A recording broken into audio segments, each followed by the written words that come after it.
A very good afternoon, ladies and gentlemen, and a very warm welcome to you all to the 5th edition of World Coffee Conference, which is being organized by the International Coffee Organization in collaboration with the Coffee Board of India and, Industry of Commerce, Ministry of Commerce and Industry, Government of Karnataka, and Government of India. The theme being sustainability through circular economy and regenerative agriculture. We have the very first session for today, and the topic being the rise of alternative milk. The workshop intends to take you on a journey to understand how alternative milks have skyrocketed in popularity throughout Western countries and how India can look to emulate and succeed in this new flourishing market while also considering the wider implications of using them. We have with us two very eminent speakers for this session. I would first like to invite Mr. Jonathan Townsend, who is the director and founder of the Institute of Coffee. He's a qualified specialty coffee trainer and brand ambassador for DeLonghi. With over a decade's worth of experience in the coffee industry, John's expertise in consulting and barista training have reached some of the most established specialty and commercial coffee shops, as well as catering, food-to-go, and restaurant services in the UK and internationally. Driven and enthused by providing training of the highest quality, John creates a safe and encouraging learning environment for all his trainees, consequently improving industry standards and providing people with better coffee. Outside of coffee, John is an active member of his local community, offering his time to local charities and taking part in mentoring events. Welcome, sir. Our next eminent speaker is Ms. Emma Haynes, who is the founder of Cafena, a UK-based business that supports coffee companies from seed to cup.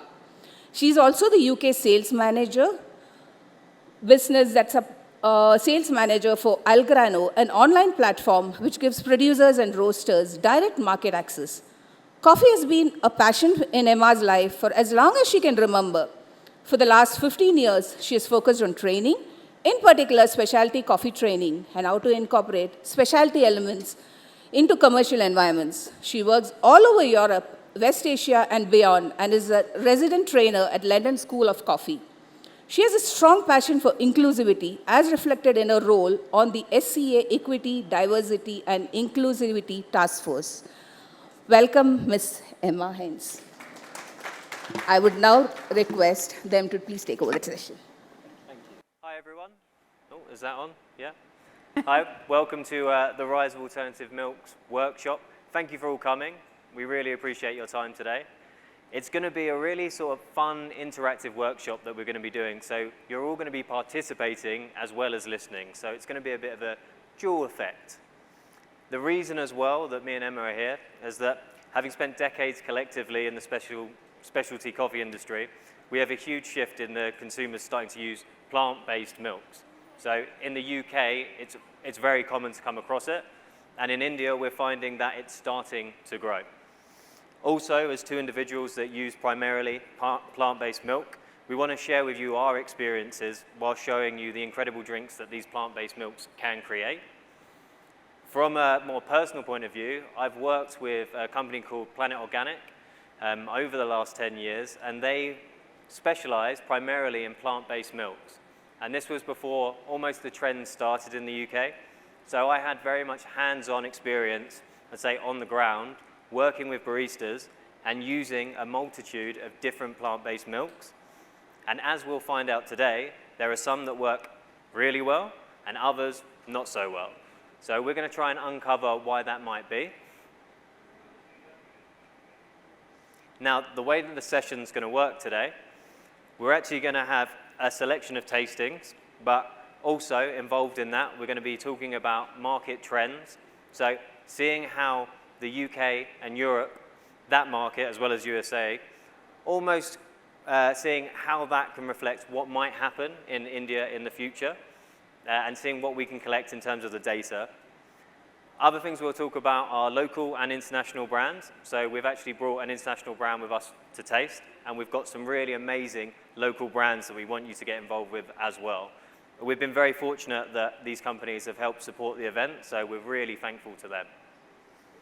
We'll then lead in as well to talking about a new paradigm, which is essentially what drives consumers, or what did drive consumers, and what drives them now, and see what that change, or what has happened in that change.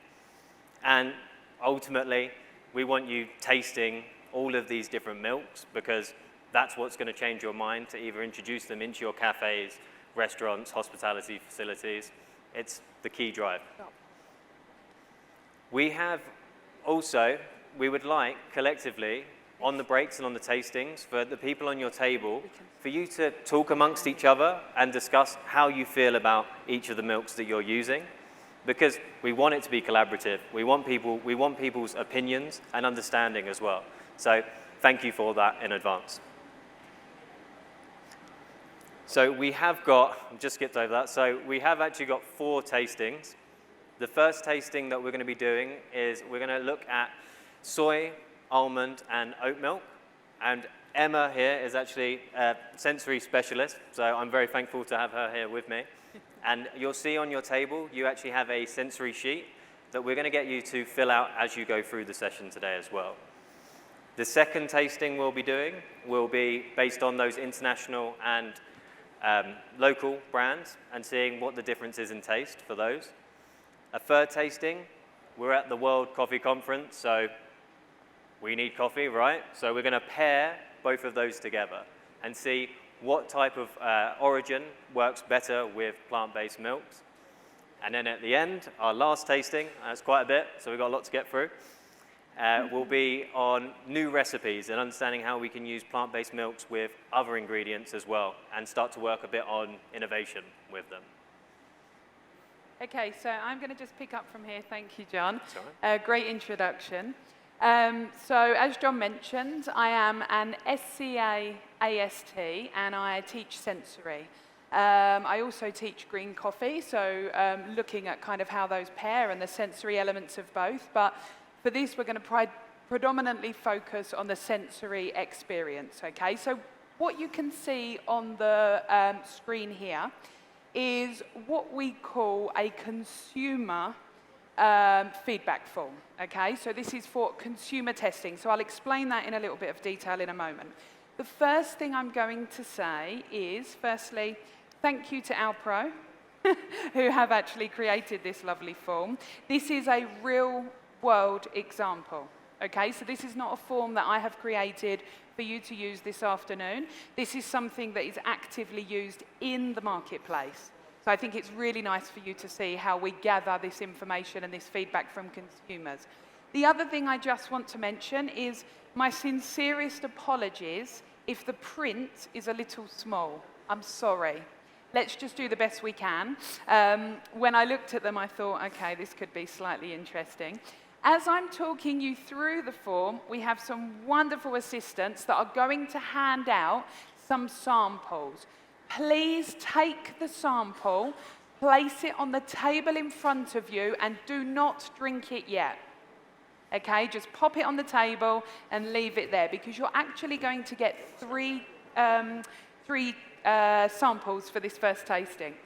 So we're going to take a little look at this form in a little bit more detail, okay? So we're using something that is called a hedonic or hedonic scale.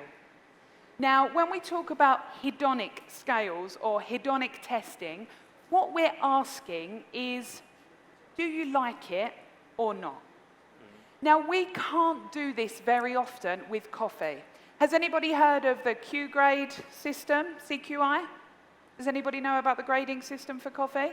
So we have a grading system which is Q-grade or Robusta grade, R-grader, and essentially you have to do lots of study and lots of learning and lots of calibration in order to gain that qualification to assess coffee.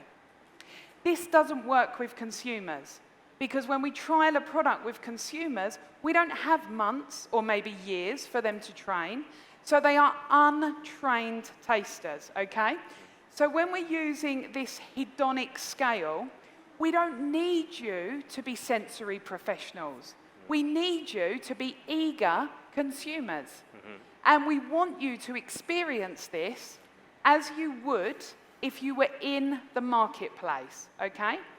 So I really want to point out that although this looks fairly technical, it's made for consumers, just like us, okay? So the first thing here, you're going to see, this is in the first box, we have taste experience, okay? So what we mean by that is quite a fluffy term, and what we're really saying in taste experience is, how are you finding this, okay? So what's your experience of this tasting, okay? So you'll see, or you may not see because it's very small, that we actually have elements here for descriptors, high, medium, and low. I don't want you to worry about that too much today, okay? If we were focusing on just tasting 3 things and we were only running a session on that, we'd go into great detail on each of these intensity scales. We're not going to worry because we have lots to taste and lots to tell you. So what we're going to mainly focus on is this horizontal scale, okay? And this is our taste experience from 1 through to 5. Okay? And I don't know if you can see it, but there's a hedonic key on the top right side of the page. 1 means I don't like it. I tried it, I tasted it, and I really don't like it. 2 means, yeah, I could drink it. It's okay. I could drink it if I had to.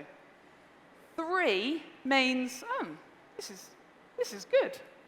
This is good. 4 means, I really like this. I really, really enjoy this. I really like this. And 5, guys, I love it. I love it. This is the best thing I've ever tasted. Or in this instance, this is the best alternative milk I've ever tasted. And that's when you'd give it a 5, okay? So this is really just a very simple scale that is based on your personal preference. The key to this is that there is absolutely no right or wrong. If you put 1 and the person next to you puts 5, perfect, okay? Because it is a consumer test. You are not a calibrated panel. So this comes from the heart. Well, technically, it's actually going to come from your orthonasal and retronasal and taste senses, but that's what we're looking for, okay? So we look at taste experience, how much did I enjoy it? We look at balance. Do I think this is balanced? And the key applies again, okay? We're going to leave, for this first tasting, forget box 3, because Alpro designed box 3 specifically for a plant-based milk plus coffee. And tasting number 1, that you're doing now, or you're about to undertake, is only the milk only. We're not mixing it with anything, okay? So forget box 3. Don't even worry about it. And then I just want you to give it an overall score. So looking at my taste experience, looking at balance, and looking at, you know, the drink overall, where would I score it, okay? Now remember, there is absolutely no right or wrong for this. You're just going to enjoy it. Okay, so I think we're good to go. Any questions on the scale before we move on? Apart from the fact that you may struggle to see it a little bit. So is everyone okay to start?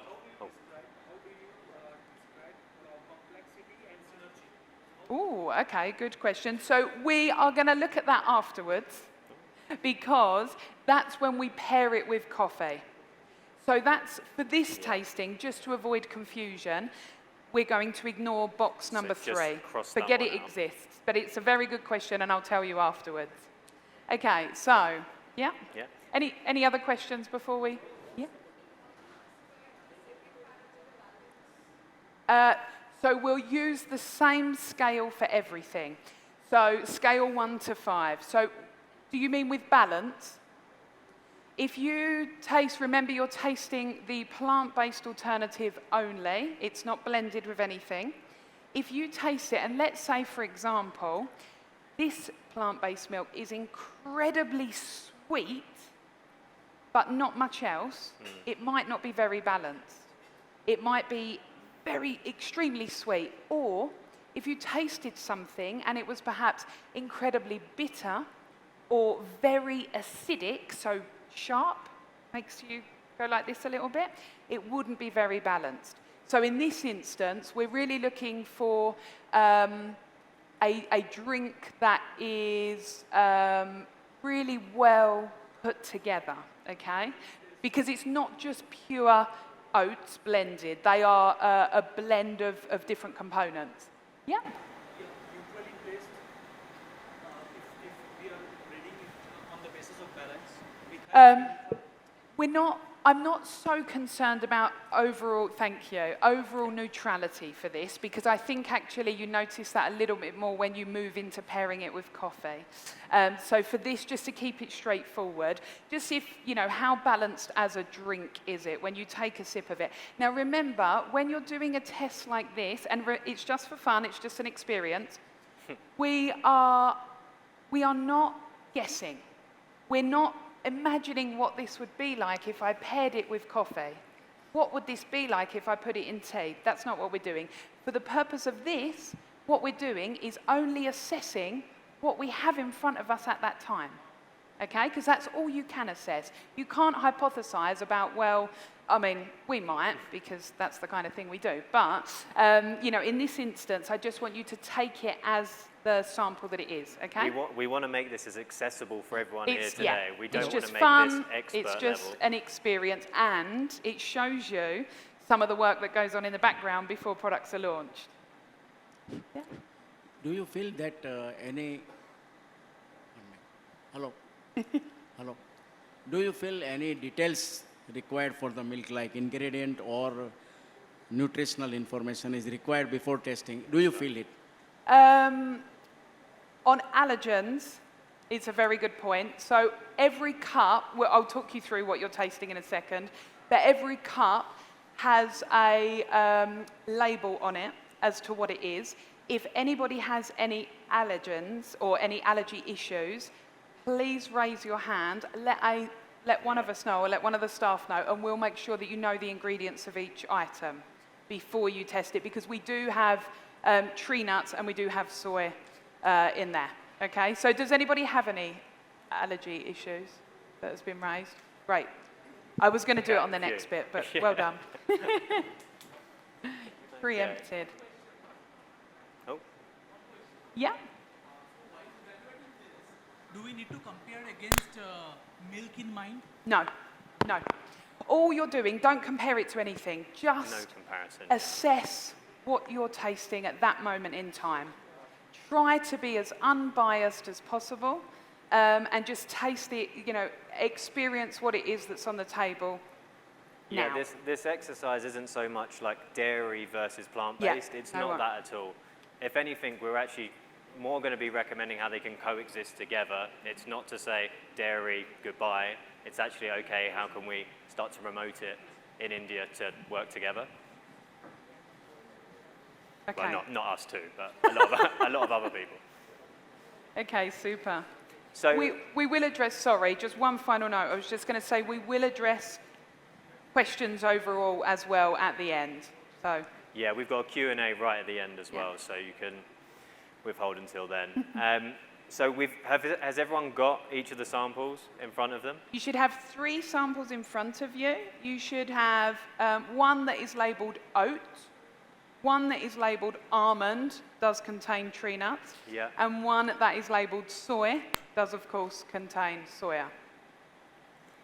So if you could all now, you can start tasting and start writing down your scores for them. And then we'll reconvene in about. Just a few minutes. Few minutes, It's just more of an experience. It's just to get you involved.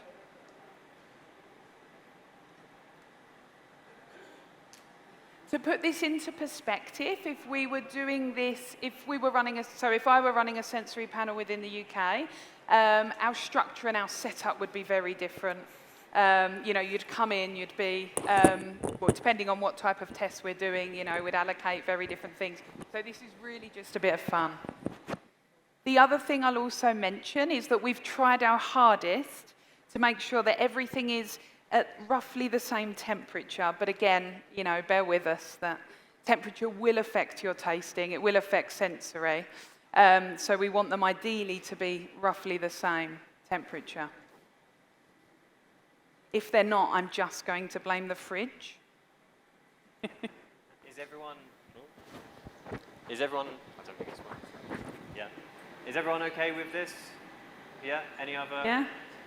Just concentrating on having a sip, I think. So we just do a couple more minutes. You can carry on tasting, but then we'll slowly move into the next stage shortly. So remember, don't worry too much about the vertical scales. They are intensity. Don't worry about those. Just look at those horizontal scales, okay? So just 1 to 5.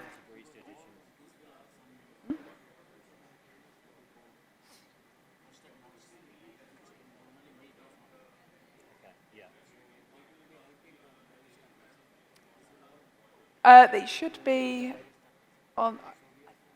Sorry, I think there should be water on the table. In general, yes, please. Yeah.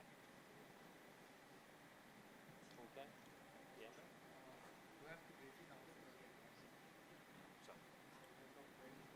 Sorry, the water's coming round now. Interestingly enough, sometimes we won't give water because we don't want it to dilute the mouthfeel. Sometimes it can make the next sip taste very thin, so the body, the mouthfeel, just as a side note, especially with coffee.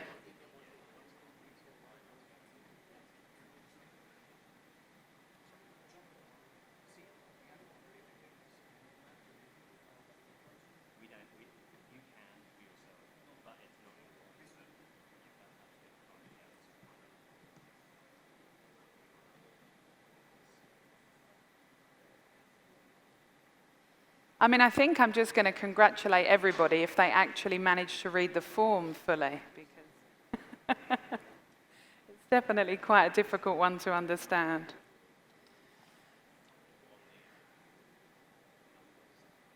Yeah.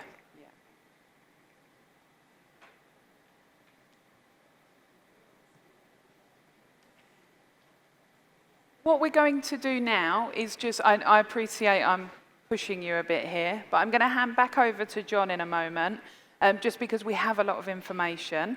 Feel free to continue to taste and continue to assess. Not all of the tastings will have a form, and there's a reason for that, and that's partly because we want you just to enjoy the tasting experience and not have to constantly assess and think about it. Because sometimes when we do stop and we are assessing things on a sensory level, we actually miss the experience of, that consumer experience. So for some of the tastings, we're just going to give you comparisons and you can just enjoy them, okay? I'll talk you through each one, but just so you're aware, you won't get lots of forms. And you've all probably just come back from lunch as well. Yeah. You feel a bit sleepy, so don't worry, the coffee one will come.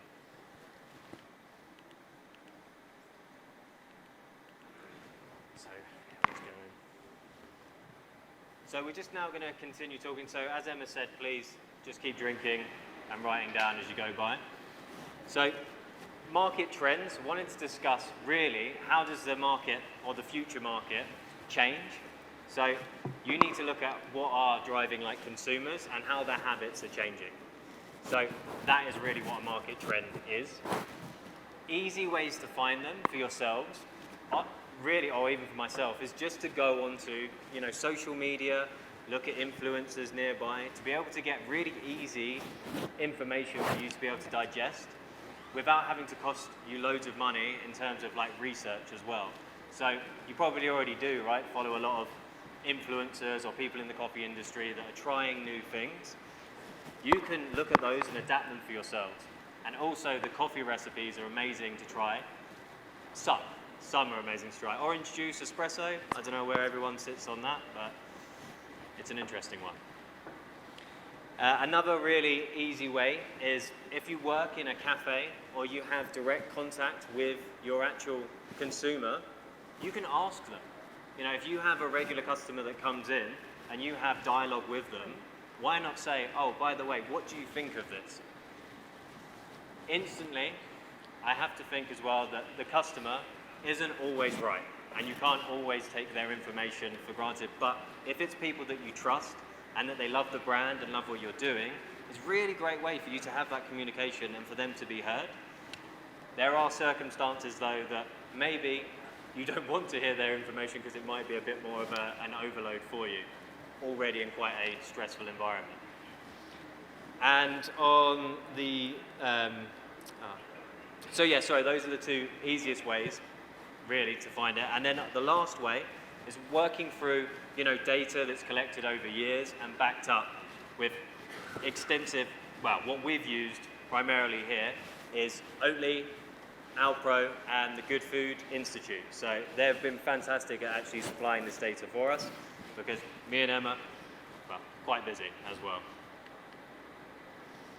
So one of the first things that Alpro, this information that you see on the top left is actually in regards to the UK, just to make this clearer.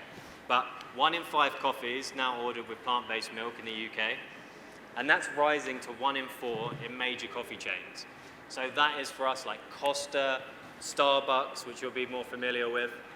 And if you think, if that's a quarter of the audience, that's a huge amount of potential loss if you're not providing that option for the customer.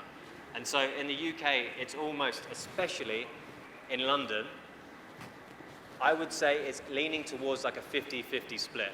And then when you leave outside of London, it can then become a little bit more diluted. It says on here as well that plant-based is now over 10% of the total milk sales. So 1/10, absolutely huge. So we absolutely love alternative milks. And it's not necessarily that we're using them just in coffee, but they're very versatile and you can use them in a multitude of things. So when you see that 10%, don't assume that that's all coffee-based. That's quite a wide array of things. Now, the biggest barrier to choosing plant-based is mental availability. So there's a really good study on when plant-based milks were first introduced. They were put on shelves because they didn't need the same storage as milk does in fridge. So a lot of consumers wouldn't see them as fresh. And what happened was when they started to put the plant-based milks into the fridge, a lot more consumers were then picking them up and buying them. So just a real quick sort of example of how a consumer's idea can shift by just moving where that milk is stored. And I was exactly the same. I would see it on the shelf and I'd think, oh, maybe that's not going to be like cold, so I'd just go get milk. And then once it was in the fridge, I'm just like this study, I picked it up. We're all susceptible to it. Something as well that the minister picked up on yesterday, which I thought was really interesting, was he included talking about millennials and Gen Z. And welcome to sort of like the plant-based revolution. A lot of it is being driven by that demographic. So we have 1 in 3, potentially, because it says interested in following rather than actually being a vegan. So they're interested in following a vegan lifestyle in the UK. That's quite a big number, right? And in future, that could grow as well. 45% of adults agree that a plant-based diet is healthy. Now, one of the things that we'll look at later in terms of drivers is the health of a product, right? We want to see that it's actually doing good for us as well. And this is a really sort of complicated conversation to have with plant-based milks because a lot of them might appear to be very good for you, but they have a lot of additives and things put into them that might separate that. But the idea of plant-based milk, most people think it's a healthier option. In the UK, this is. Now, 60% of consumers report that they are making more environmentally friendly, sustainable, or ethical purchases since the start of the pandemic. Now, again, for me personally, when lockdown and the pandemic happened, sorry to remind you, that you had more time to reflect and think about the choices that you were making at home. So this is one of the things that happened for us, was that a lot of people were sat and they were going, what do I want to represent and where are my values in the products that I'm buying? This wasn't just milks, this was a whole array of different subjects and companies that you would look to see who they're owned by, what are their values, and what do you want to represent yourselves. Because ultimately, as a consumer, you make the choice, right? And so you making that choice is either profiting a certain company or not. Now, this is a big one that Emma's definitely going to be delving into, and it's saying that taste is number one. Of course, right? If we've got something in front of us, we want to be able to enjoy it and have a memorable experience with it, regardless of the implications of health, ethics, or sustainability, because we want to enjoy it. 60% of all smoothies also are made with plant-based milks. So yet again, this is tying into that versatility, so we're able to use it in a multitude of different ways, but especially in smoothies. Very quick to use, so we don't have to see it as just coffee, or coffee to be paired with coffee.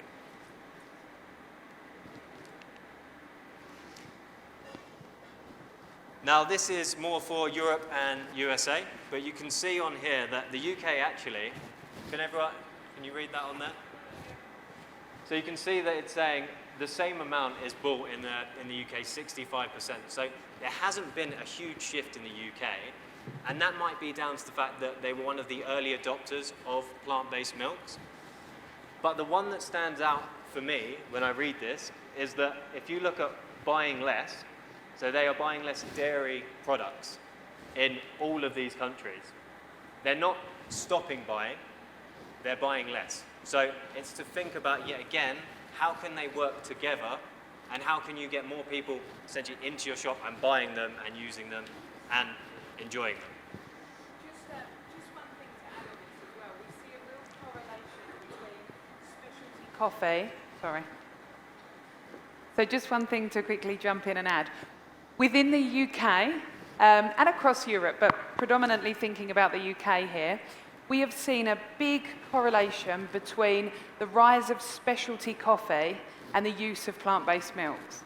It seems to be almost an assumption that a specialty coffee shop or somewhere selling specialty coffee, high-grade, high-quality coffee, interesting roasts, interesting fermentation processes, they also have usually a range of plant-based milks. So talking, just kind of going back to that younger demographic, thinking about the millennial and kind of the Gen Z buyers and how that is hand in hand with the rise in specialty coffee. Yeah? Sorry. The numbers for the UK is not adding up to 100. Oh, sorry.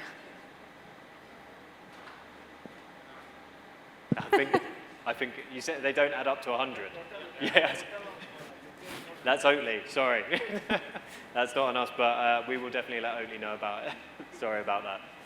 Yeah, sorry, that doesn't really make much sense. Yeah, this is an Oatly slide direct so- from them, so we noted it but didn't want to amend it.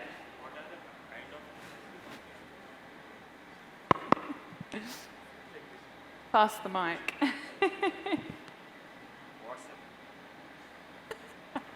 What are the kind of specialty coffee are you talking about? Kind of specialty coffees we're seeing with plant-based milks. Everything. It's Everything. Yeah. Like HSD and As in honey sun-dried. honeys, natural, extended fermentations, what we're now seeing references anaerobic, infused coffees, you name it. Sorry, natural as in, I didn't get you. Natural as in. Naturals, yeah, and washed. Yeah, Yeah, yeah, yeah, it's a whole- everything. Yeah, and there does seem to be a bit of work done around, you know, if I have a natural, sorry John, I've literally leapt in, going on the sensory path again, but if I have a honey processed coffee, or perhaps a natural, which has, you know, these volatile compounds, aromatic compounds that are very sweet. So when I drink that coffee, I recognize, you know, real sweet components. How can I pair that, perhaps, with an alternative milk that balances out the sweetness and perhaps brings in a little bit more acidity? So there does seem to be a lot of, but it will very much be trial and error, and, you know, taking your coffee and trying that with those different milks. But yeah, there's some real kind of interesting blends. Yeah, you've really got to work on recipes for those. It's not that you can just have a certain coffee and that will solve everything, especially when you're dealing with different types. So most cafes won't just have oat, but they'll have almond, a soya. And so how do you get one that matches all of them? Yeah. That's very tricky. So now for the growth of plant-based milks, you can see from 2017 to 2022, there's almost doubled. Absolutely huge. So there has been a real boom. I mean, the UK is going through a bit of an inflation at the moment, but I don't think that has anything to do with it as well. A little bit of a price increase. But just to see that is quite staggering. You know, in such a small amount of time, you can only imagine that that number is going to go up for us. And then for the volumes, it's not double the amount, so there's less. So the price is obviously going higher, but the amount being sold might not be. So 286 million litres is a lot, but it doesn't actually correlate exactly to those two. Like the price and the volume doesn't double together. So it's getting expensive as well. Now, more for home turf. So we used the Good Food Institute for this data, and what we found was really interesting was that in terms of gender, who's using plant-based, it's really a 50-50 split, so 53-47. What that means is you shouldn't be aiming towards one gender when you're going for your marketing. It means that you can open it up to all. So I wouldn't isolate yourself if you're looking to grow the market. You've got to look in broader terms. Also, the age demographic slightly different, actually, from the UK. So even though plant-based is higher between the ages of 25 to 34 years, collectively, the 35 years to 40 years, there's more using both. So there's hope for basically all ages to get involved in this one. But still, you can see that the growth of 25 to 34 years is really where you're going to see the consumption of plant-based milks being used a lot more. Consumption in India. So it's an interesting sort of term for put it in a glass and then drink it. It's very matter of fact, but essentially it's just drinking it straight away without adding anything to it. Very similar to what you're doing for the first tasting. So in this study, it found that still dairy milk is higher than plant-based. With breakfast cereals, there is opportunity here because you can fortify a lot of the non-dairy milks with different vitamins and calcium. You can then start to pair that with cereals to create a more balanced diet. Sometimes. Depends which one you're using. Now the real big one here, and you can see the disparity between the two, is that you have tea and coffee, but primarily 78 on the scale for dairy milk. Huge. I'm not too sure personally what that might be. My thoughts are because you have Indian filter coffee and there's milk always added. So there could be this part that's why that number's so large. But for me, it shows you that there is potential to grow the other side. We already spoke about for making smoothies as well and milkshakes. Consume directly from pack. I don't know, you know, is that the same as putting in a glass but just not before? So you just have it from the bottle? Maybe. But more people seem to like plant-based milk than dairy. Maybe it's a look, maybe it's quite like a hipster style to open up a... Yeah, we've got some cartons as well. And then we have flavoured beverages, so using like syrups and fruits as well to blend them together. So, You're now getting, sorry, I'll yell at you. You're now getting your next samples, okay? So there are 3 samples in total, okay? I would love it if you could maybe just wait until you have all 3 in front of you. Yes, They are yes. labelled 1, 2, and 3. Now, I'm not actually going to give you much information on this because we're going to try and avoid any bias.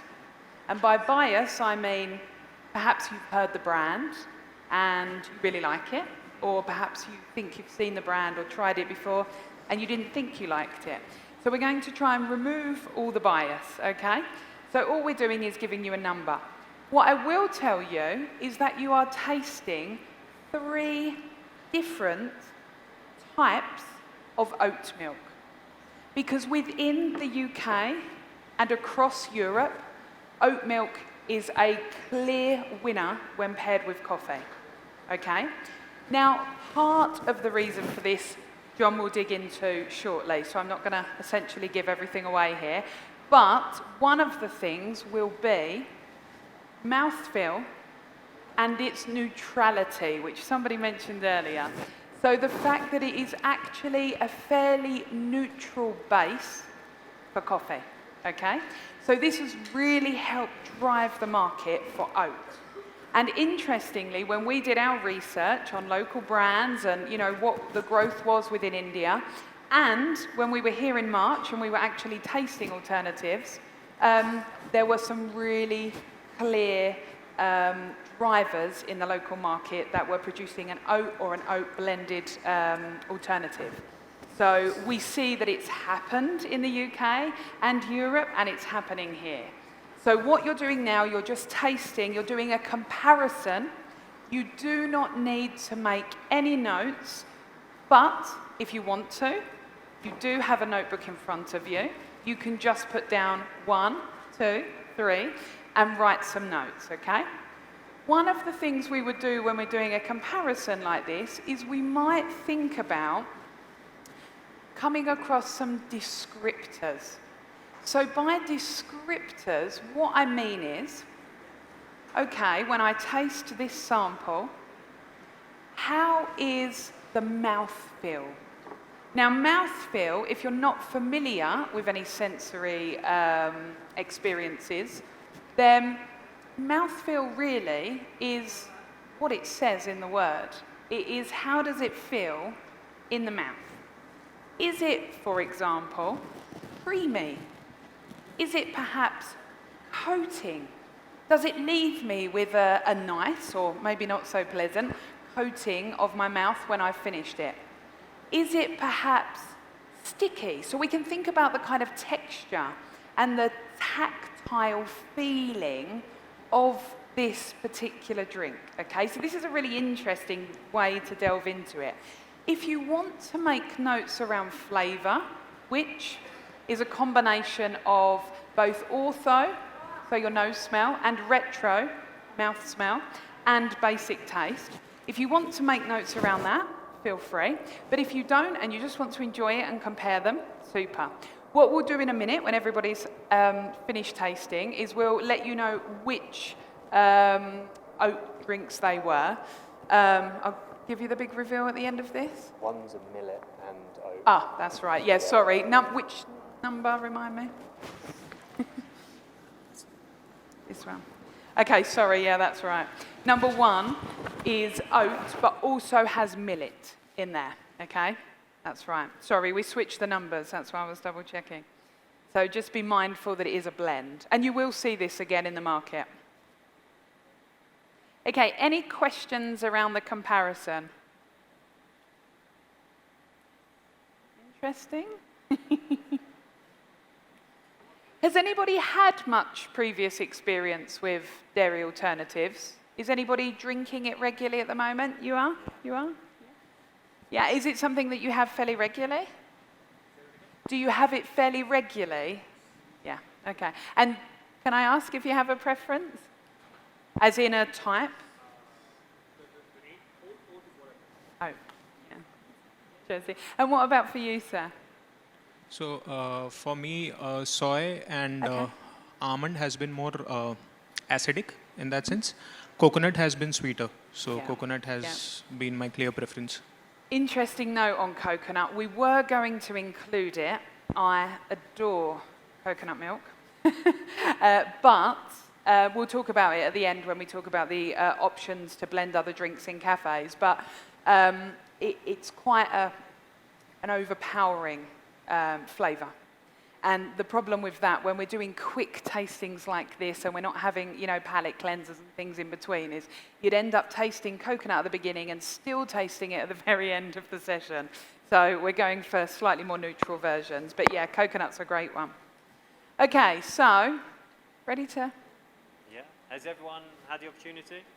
You've all tasted all Yeah. three? Okay, so Perfect. if everyone, who enjoyed number one the most? Put your hand up. Any preference? 1, 2, 3, 4. Okay, that's quite a lot. Number 2.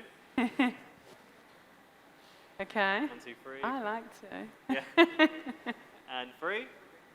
3. Oh, Okay, so 3 and 1, and then 2 sort of in the middle. yeah. That was a nice mix. That was very nice, that was. If anybody's in here from any of those brands, everybody loved everything. So your first one was actually, yeah, here. So Better Bet. So this is a local oat millet blend.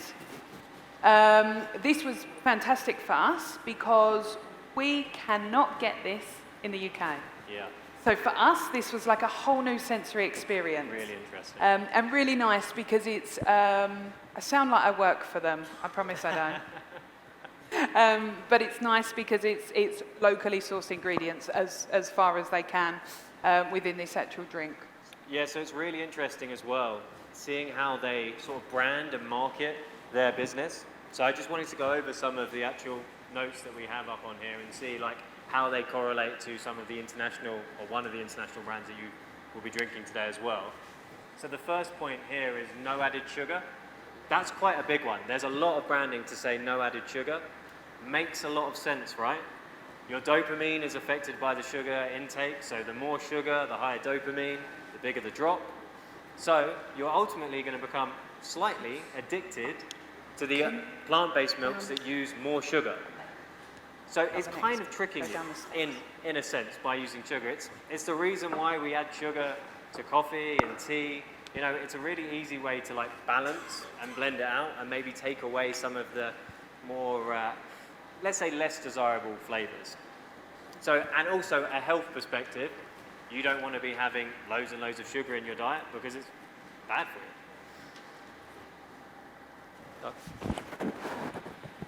Really messing this part up. Oh, there we go, that's better. The second one is no cholesterol. I'm interested by this one because cholesterol essentially works as like a blocker. So if you have high cholesterol and you're using plant-based milks that are fortified and have vitamins put in there, it can sometimes stop the absorption. So those vitamins won't come through and you don't actually get the added benefits of those, well, fortified vitamins and minerals.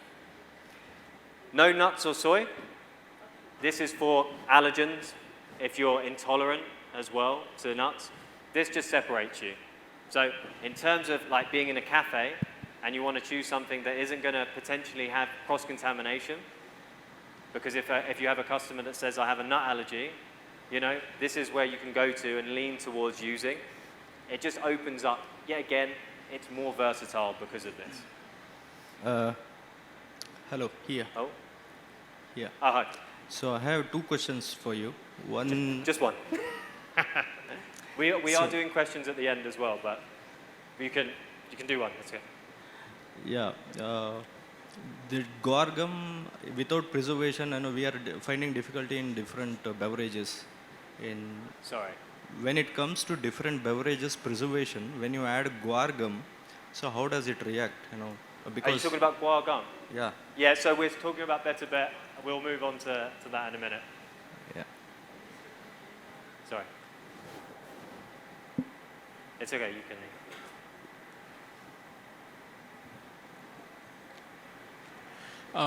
Do you think that allergens is a big factor for the Western world to adapt alternative milk much faster? Because in India, the allergy levels or the sensitivity levels are still a little higher amongst the kids. And in the Western world, especially UK, USA, we see a lot of kids having allergies related to nuts, related to other things.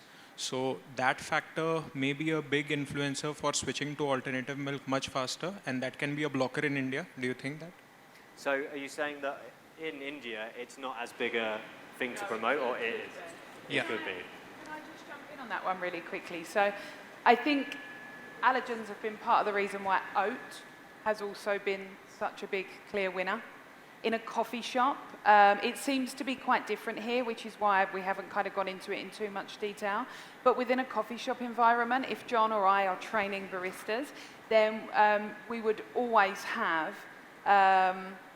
differentiating factors between a dairy milk and a non-dairy milk, so our plant-based milk.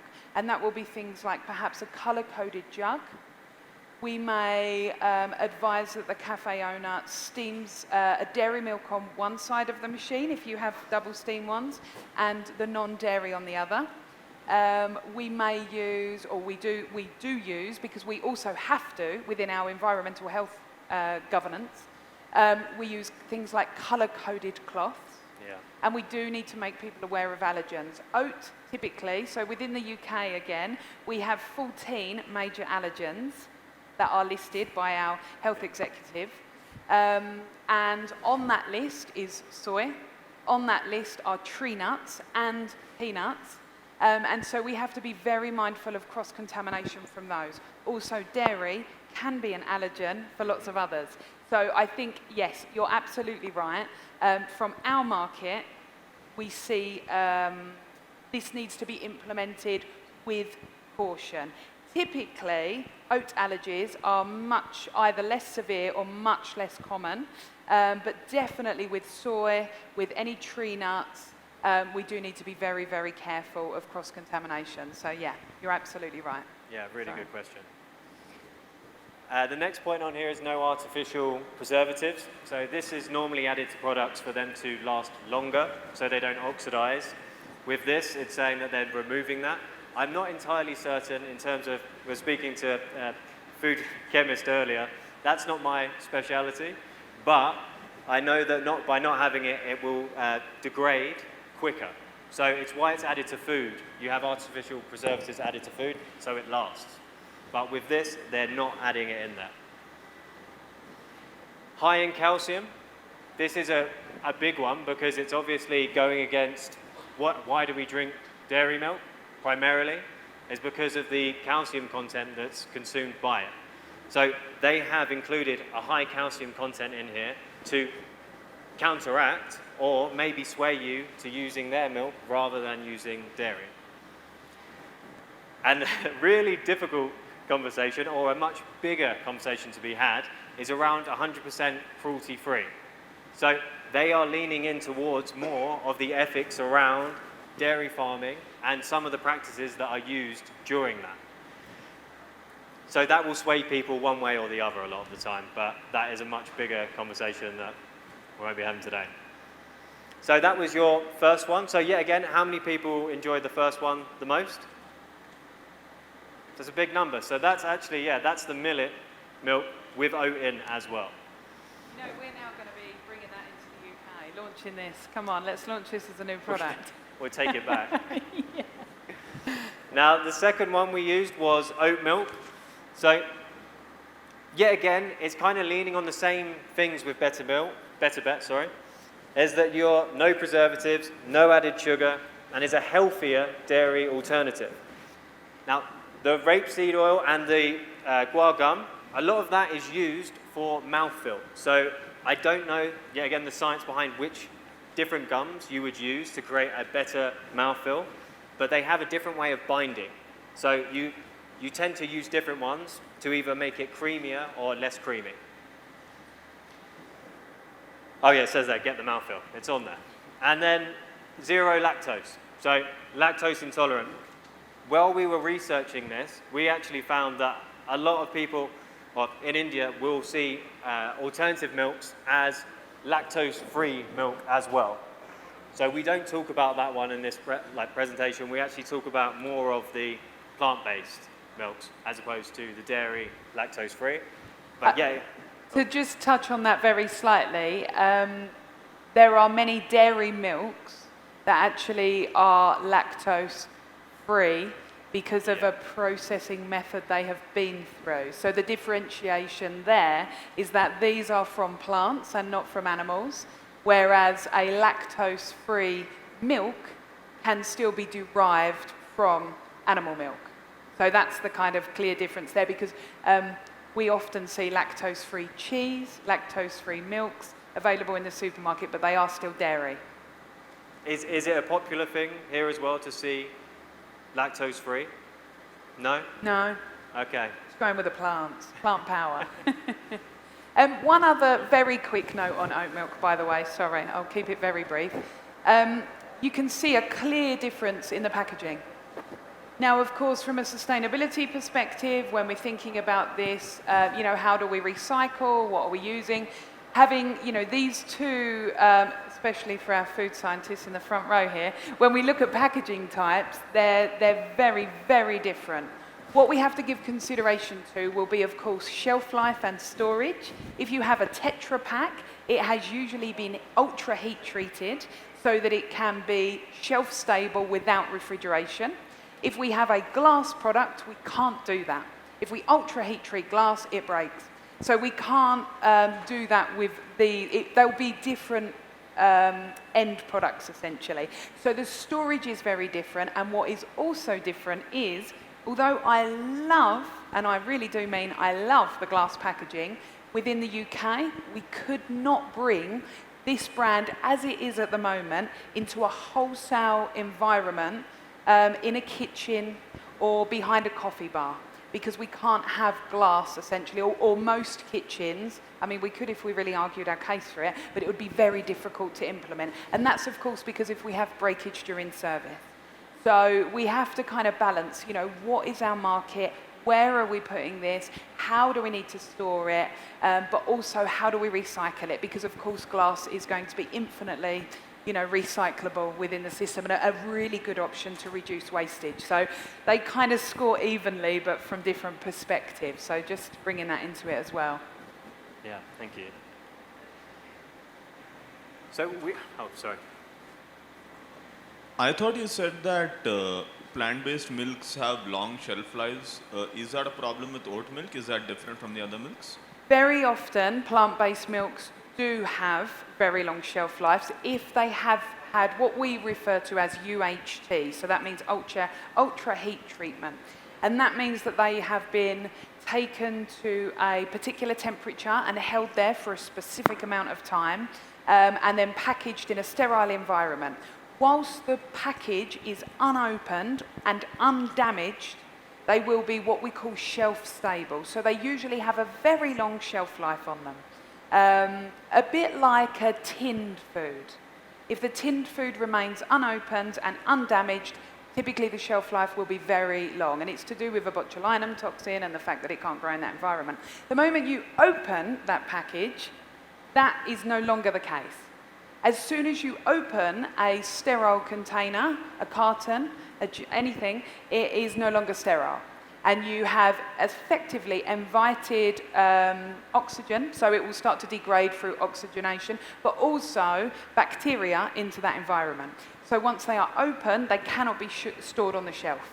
They then must be refrigerated. And the difference with the glass product will be that that won't be sterile to the same level. It will be pasteurized and safe, but it would usually also require some kind of temperature treatment during transit and through what we call the cold chain. So once it comes out of production and it is being transported, it would usually have to remain chilled. Again, you'd always refer to the individual items, but that's usually the case with the different types. But very good point around the stability, yeah. Anyway, I'm going to stop talking about packaging. So unfortunately, we couldn't actually have Oatly here with us, but I thought it would be really wise to actually show you a bit of how they brand. It's a very interesting way. Like, they don't really play on the fact of what they've got in the milk. It's more on the wording. So it's trying to aim towards, yet again, that younger demographic. It's trying to make it seem very cool and appealing. And it does. I mean, the font on here is absolutely amazing. Like, for me, like, just on that, I'm like instantly excited by looking at it. And I saw as well when I put it up, a lot of people got the phones out and took a picture. So it definitely does work. There's just something to consider. And also that you can see on this packaging that it says Barista Edition. This is quite a big topic because there's a big divide between just having a plant-based milk that you can use for your like tea and coffee to pour in the day in comparison to what you would use in a cafe, because you're going to be doing different things with it. So Oatly really pushed towards using that barista edition, which is the same on the oat milk as well on the previous slide. You can blame customs for us not having that. There's Yeah, 12 sorry. cartons sitting We at weren't meant to customs. actually have this one, but sorry. What we do have though is Alpro. And this was number 3 on the table. This was what you tasted as number 3. So yeah, again, who enjoyed number 3 the most? They'll be happy. They'll be yeah. really happy. Does anybody We'll work let them for Dano? So they kind of go a little bit more professional as well in their wording. They definitely lean towards saying about how it can be used in a cafe setting. So how foamable is the oat drink, right? At home, you're less likely to be steaming your milk. So this is really being pushed towards cafe and hospitality settings. It also says suitable for vegans. So yeah, again, a lot of people might not, or you might assume that all plant-based would be suitable for vegans, but it's not necessarily true, because you can add other products such as honey to them, which would then stop them from being vegan. Now, it's including like vital nutrients, so it's adding vitamins, fiber, and minerals, as well as dairy-free and lactose-free. So it's really trying to encapsulate that it is separate to dairy milk. And it brings on as well this creamy texture. So that is what it's really trying to aim for. So we were talking about the gum earlier. What they're using in there is obviously increasing that mouthfeel, and you're getting a much heavier coating with number 3. And like the others, you've got 0 preservatives and added colours as well. Just a final point on that particular one. It's also gluten-free. So you might see on the carton yeah. it mentions gluten-free oat. Celiac disease is on the rise again across Europe and certainly the UK. So they are one of the few brands that actually source gluten-free oats. So this becomes sometimes the only option if you happen to be a gluten-free, dairy-free individual. Now, how do we turn our milk into what would essentially be a barista edition? So taking it from normal and making it so, one, we can use it in a cafe setting. So the first and most important thing, which kind of divides you just making oat milk at home to it being made in a lab, is that you have additional enzymes added, like amylase. So what that amylase tends to do is it will turn starch into simple sugars. So it will create more sugars that bind and then increase the foam production of it. So if you are ever making, let's say, alternative milks at home, it would be really interesting to see you add these additional enzymes and then go and use it to steam milk and see how much foam you can get based off of just a normal type of milk. The second part is the oils that are used as well. So more oils, like the rapeseed oil in the oat milk, it's really interesting because it works as like an emulsifier. So it's helping to bind things together, and then that binding process is what creates that mouthfeel. So the more oils that you use, potentially you're going to have more creaminess from it. But there are downsides to using more oils as well, because it's going to be unhealthy, or potentially more unhealthy. And the third, final thing that's super important, and I don't know if you've had this yourselves, but when you've got a coffee and you use just a regular alternative milk and you pour it in and suddenly you see this curdling effect. There's kind of like a lumpy substance that you get on the top of your coffee. Very annoying if you're trying to do latte art or you're competing in any sort of like barista competition. Now that is down to the pH level. So you add acidity regulators to increase the buffering of the alkalinity. So essentially you're adding acidity and acidity, which you don't want, so it's going to create this curdling effect. Whereas if you add the regulators, and there are a multitude of those, it's going to bring that alkalinity up and balance your pH so you don't get that curdling effect. It's really, really important, especially on like a tactile sensory point of view, is that it's going to be much more enjoyable without that curdling. And as we brought up earlier at the beginning, we just wanted to make sure that we weren't being completely biased towards alternative milks, but the dairy industry is definitely not going anywhere in India. It is huge, as you well know. So in terms of the global production, you've got 23%. I know that figure sometimes changes, but it's predicted that there's going to be an increase, potentially 45% of the global market. So don't worry, dairy isn't going anywhere. And then in terms of past consumer drivers, you can see that you've got this collection of both taste, which we said at the beginning was really important. It doesn't taste good, you're very unlikely to buy it.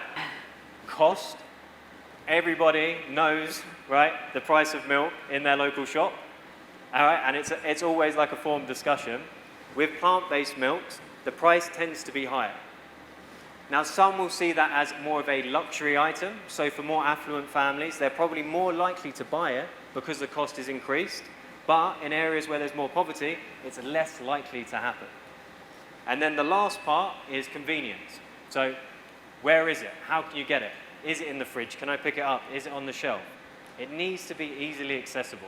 So these really are, in terms of like food and drink, the free drivers of, well, selling your product. Hello. Hi. Hi. So basically, the samples that we were given, right? The third one, I believe, was the barista milk, Yes. right? But then the mouthfeel, like of these three samples, the third one was the, like one with the least body. So does that essentially mean that the other two can be used as barista milk off shelf? Yes. Yeah, they can. Okay. So they are also advertised as barista editions. The Better Bet and the Oatly. Yes. Not the Oatly, sorry. Not the Oatly, but the Better Bet and the oat milk Oat milk. Okay. can be used to steam with. Okay, got it. Yeah, Thank for you. barista editions. Yeah. Thank you for clarifying. And then the drivers in India, clearly the thing that is way out ahead here is health and well-being. So you're more likely to be purchasing this because it's good for you, good for the environment, good for sustainability. It has a better feel all round. Versatility as well, huge. We spoke about that in terms of like smoothies that we're making. Price, always a big driver. As we said, if it's too expensive, you're not going to buy it. Taste as well isn't seen as important as the others, which is quite an interesting thing because obviously if it doesn't taste good, as we said, we're not going to buy it.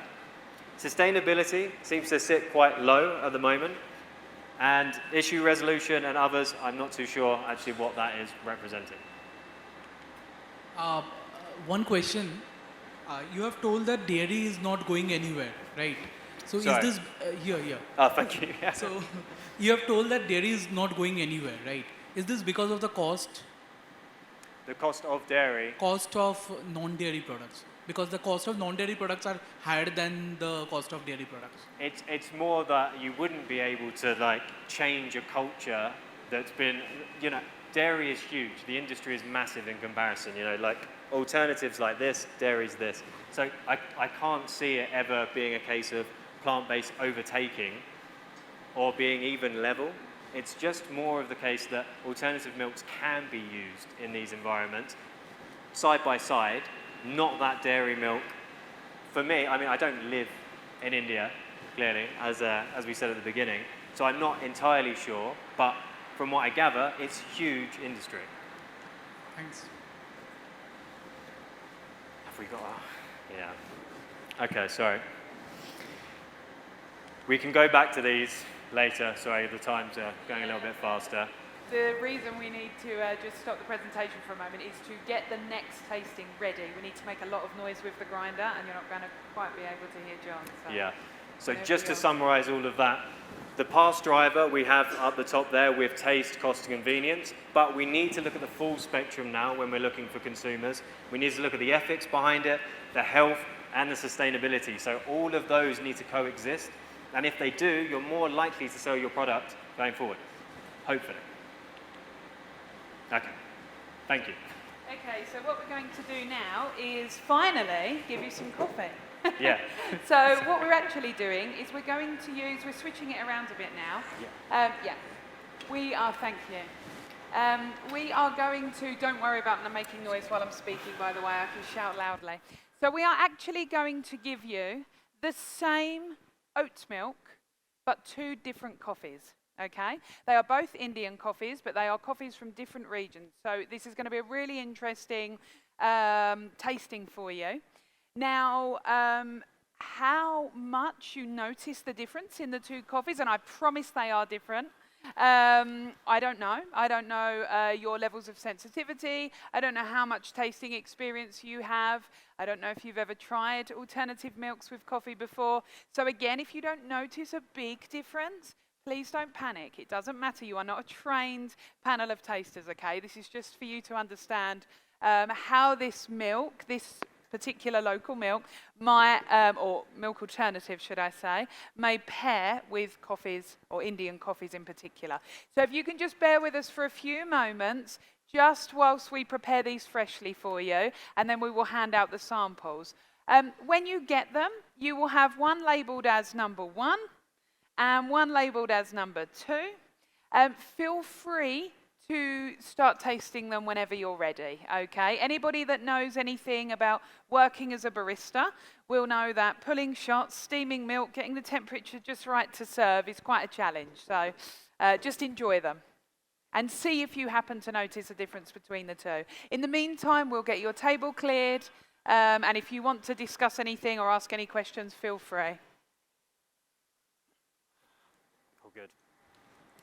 Any questions at all? In the UK and Europe market, a lot of people are stepping away from using almond milk because, I don't know if you know this, but 90% of the almonds that are made in California. So that's got to be transported across the world for you to use it. So in terms of sustainability, you want to have a product that you can actually create in your home or in your country, which might be the difficulty with oat in India, is that it tends to grow in cooler climates. So that's why in Scandinavian countries, that's where they'll grow more oats. Almonds as well use a lot of bees.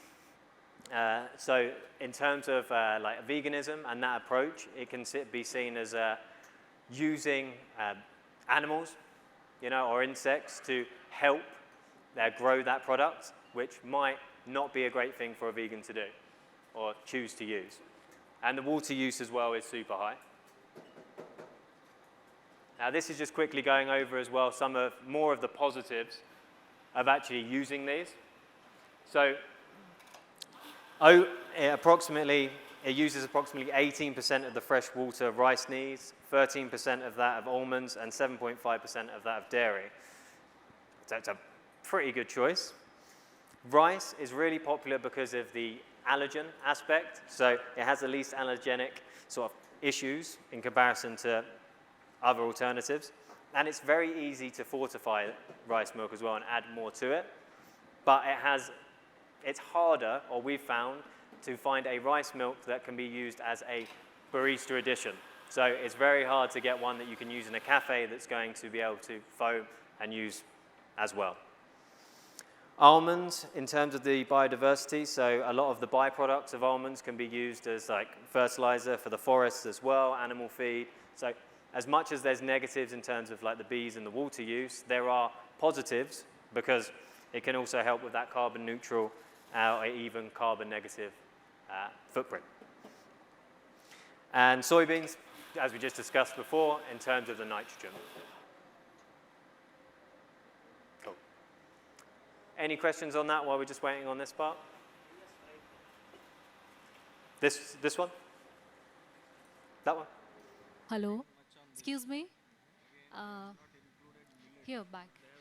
Can you please describe the flavor profile of almond, soy, and oat, please, in terms of body, mouthfeel, acidity, and other factors? Once. Do you want me to put it back on the slide? Oh, wrong way. Dun, dun, dun, dun, dun.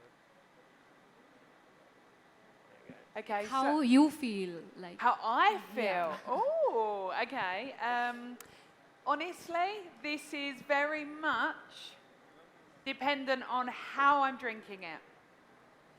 My personal preference, and I speak not from a professional stance, but from a preference stance, hedonically, I favour oat milk if I'm having it with coffee. If I'm having it with, I don't, for what it's worth, I don't consume any dairy product, and I haven't done for almost 11 years. So I'm purely plant-based. And for me, yeah, I have oat with any coffee-related drink usually, and things like porridge. I also use oat or oat-based alternatives if I am cooking and I want to add it to a recipe.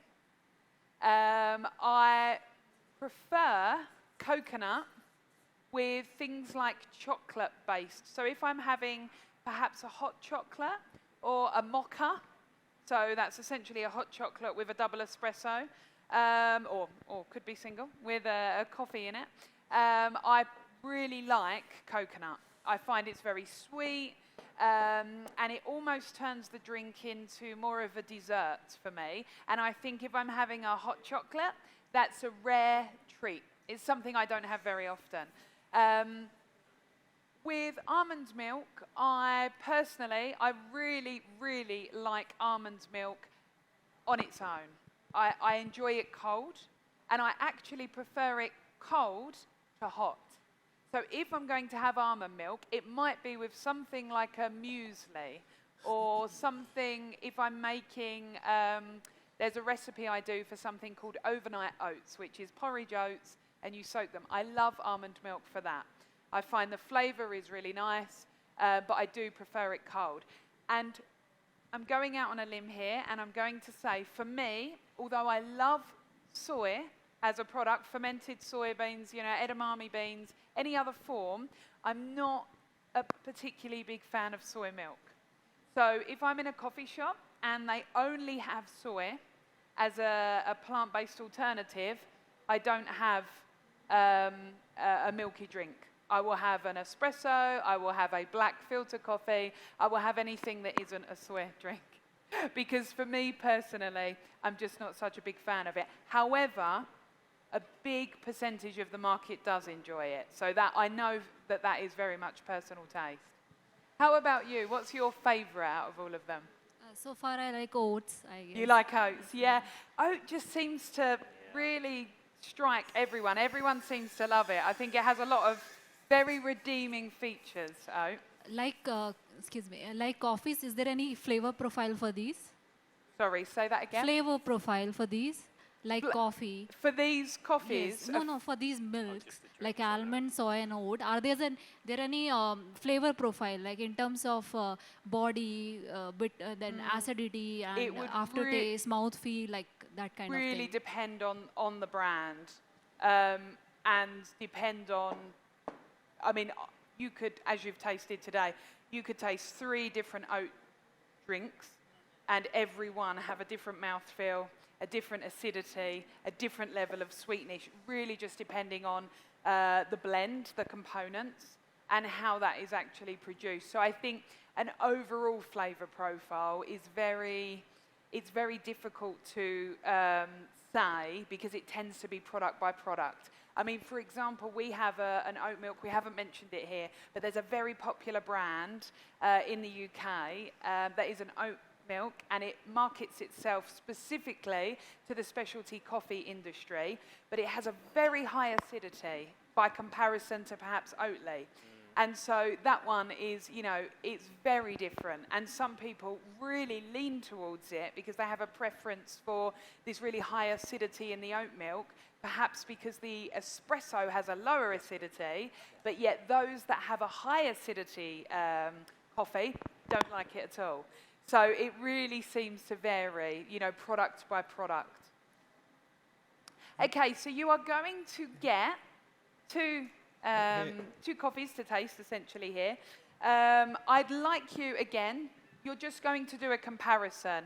I want to say a huge thank you to the team as well, because they're working really hard getting this done. And it is not easy to get this, you know, live. Make sure all the drinks come out okay. So whilst you taste those, just because of time restraints, we're going to start moving on to the next slides. Because I want to make sure you have a little bit of time to ask any other questions at the end.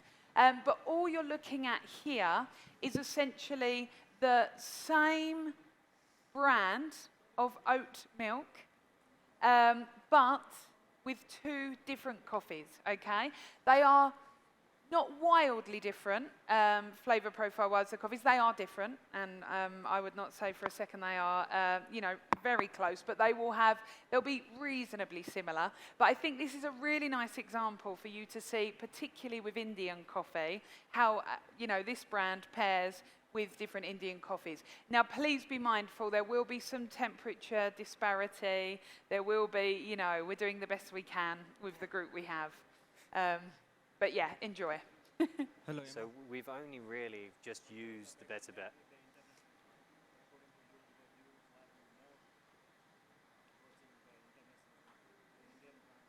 So which of these, or well, it's slightly different because we're not used to having millet drinks. So for us, it was quite new to be able to use that. So we were excited because it was like something brand new. Not with this particular coffee. Yeah. So we haven't yet had a comparison with our internationals with the same coffee, steamed at the same.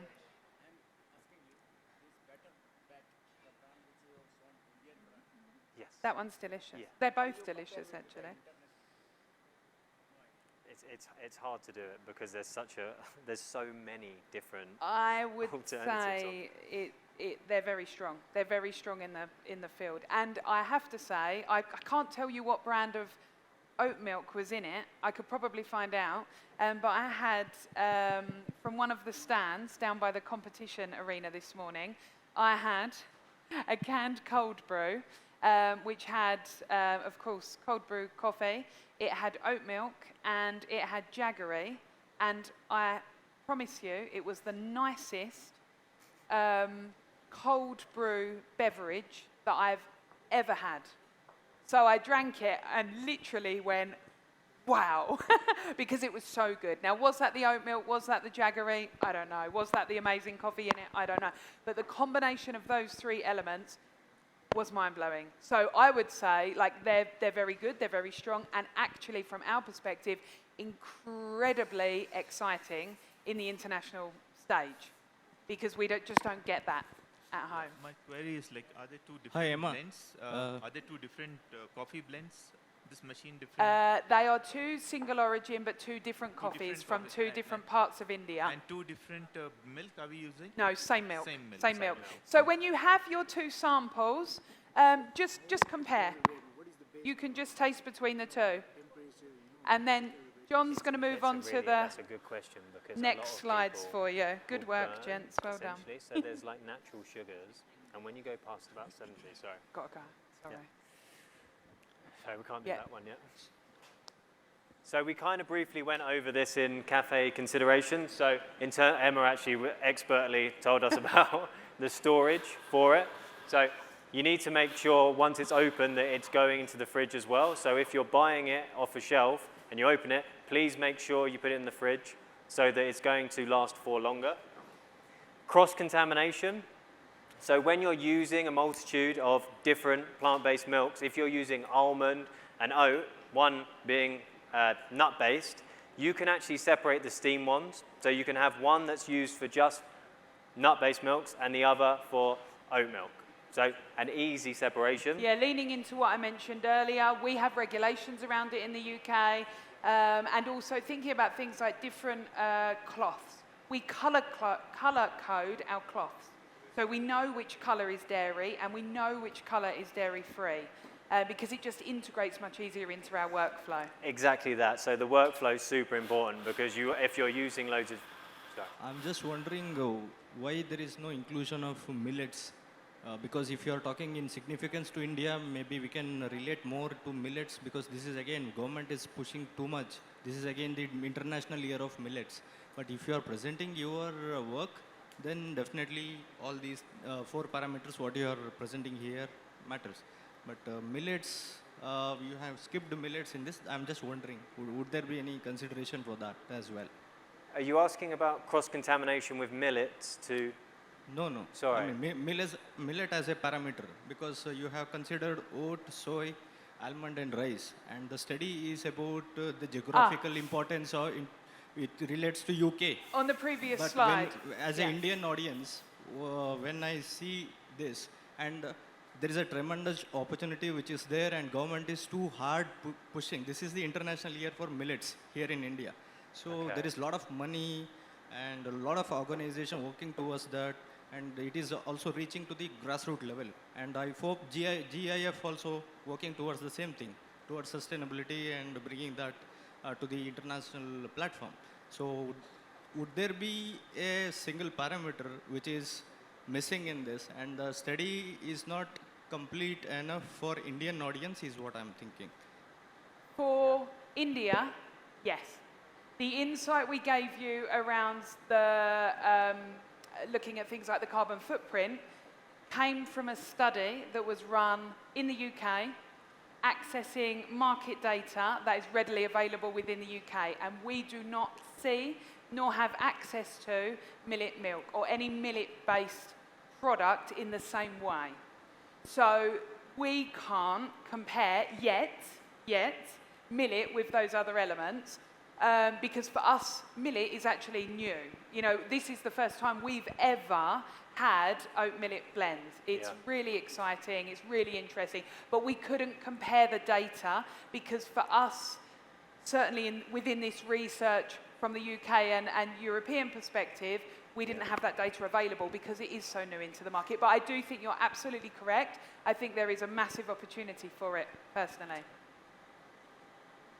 Next. So the last part, just quickly as our time's running out, is just to say that the Indian Barista Championship is happening at the moment, and one of the best things for me is the introduction of using plant-based milks. So there are a lot of blends being used, using dairy with alternatives. There's a lot of innovation, there's a lot of fun, there's a lot of versatility. It's a really exciting time for India and the market for plant-based milks. So it shouldn't be thinking, oh, we're just going to put it into one box. Yet again, that versatility and thinking, oh, we can use it in a multitude of ways. And when you look at the Barista Championships, that's normally where market trends start. You see something on the stage, and that gets implemented in cafes and in other shops as well.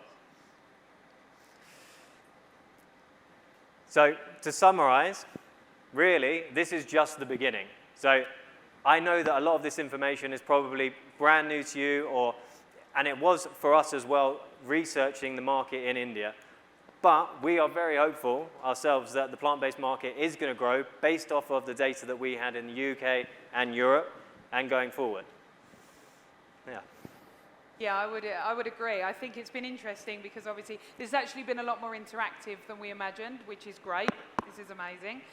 So to kind of hear your questions, get your feedback, see your insight, yeah, absolutely. I would agree with what John says. I think this market is not going anywhere.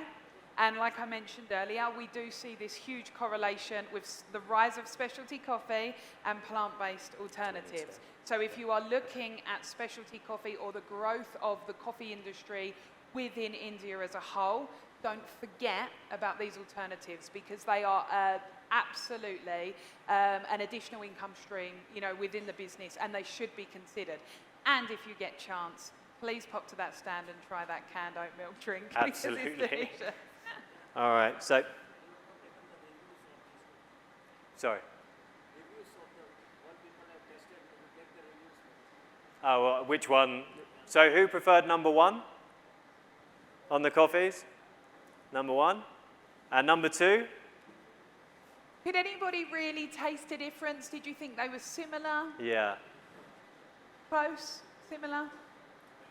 One of the interesting things with this is there's so many variables when we make coffee. Anybody that has ever made a coffee before will know that. We will not start on that. That's a lengthy conversation itself. When we are making an espresso, there's lots of things that can impact the flavour, the mouthfeel, and our experience of that drink overall. So I was really intrigued, actually, to see whether anybody would notice a difference, even though we are using two different coffees. The roast profile on both of those coffees is similar. So it isn't maybe as obvious, but it is a great way for you to see, you know, how you compare this with coffee. The other thing I'll just mention on that is, of course, the intensity of the coffee through that oat milk is there. Because you have a tiny little tasting cup, and the ratio is pretty much 50-50. So that will be a really intense flavour experience for you. As soon as you move to something like filter coffee with an alternative milk, or if you have something like a flat white or a latte, then again it will change again because your ratio of espresso or coffee to milk or milk alternative will change. I just want to say, thank you so much for joining. Unfortunately, we can't do questions, but me and Emma are going to be around for the next 3 days, so please come ask us questions. We're very open, we're easy to chat to, we can have a bit of a laugh. But thank you again for attending, and we really appreciate you being here. Nope. Well done, John. Type of coffee, so this is, they're both washed Indian coffees. One from Chikmagalur, one from Cool. That was a wonderful We kept them session. fairly, Ladies and gentlemen, a big round of applause for them. That was a very wonderful session. Thank you. Thank you. I would now request Ms. Komal Sable, who is the founder of South India Coffee Company, to please hand over the mementos to the presenters.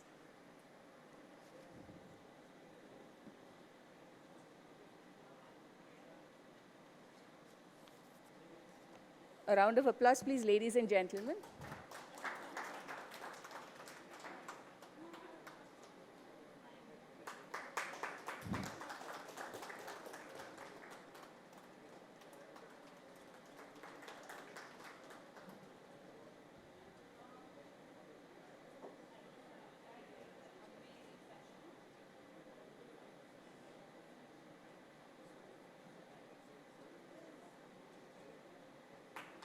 A round of applause, please, ladies and gentlemen.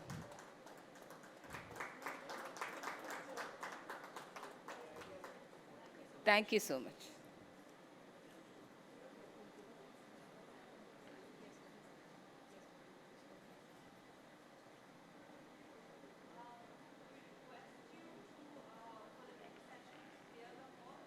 Welcome back, ladies and gentlemen.